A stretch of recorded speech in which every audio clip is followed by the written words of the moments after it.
அதிமுக ஆட்சியின் அணுகுமுறையை அரசு அலுவலர்கள் எண்ணி பார்த்து தங்களது போராட்டத்தை கைவிட வேண்டும் என்று திமுக தலைவர் கருணாநிதி வலியுறுத்தியுள்ளார்.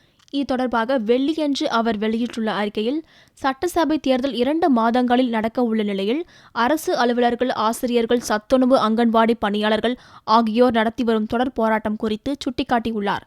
அரசு அலுவலர்கள் நடத்தும் போராட்டத்தை பற்றி அதிமுக அரசு கவலைப்படுகிறதா என்று கருணாநிதி கேள்வி எழுப்பியுள்ளார். போராடுபவர்களின் நிலை குறித்து எதிர்க்கட்சிகள் எடுத்துக்காட்டியும் அவர்களை அழைத்து பேசுவதற்கு முதல்வருக்கு மனம் வரவில்லை என்றும், போராட்டம் நடத்துவதன் மூலம் எந்த பயனும் நேர்ந்துவிடப் போவதில்லை என்றும், கல்லில் நார் உரிக்க முடியாது, காணல் நீரை அருந்த முடியாது என்றும் தெரிவித்துள்ளார். அதிமுக ஆட்சியின் சர்வாதிகார பழிவாங்கும் அணுகுமுறையை எண்ணி பார்த்து அரசு அலுவலர்கள் தங்களது போராட்டத்தை கைவிட வேண்டும் என்றும், காலம் கனியும் காரியம் கைகூடும் அதுவரை காத்திருப்பீர் என்றும் கருணாநிதி கூறியுள்ளார்.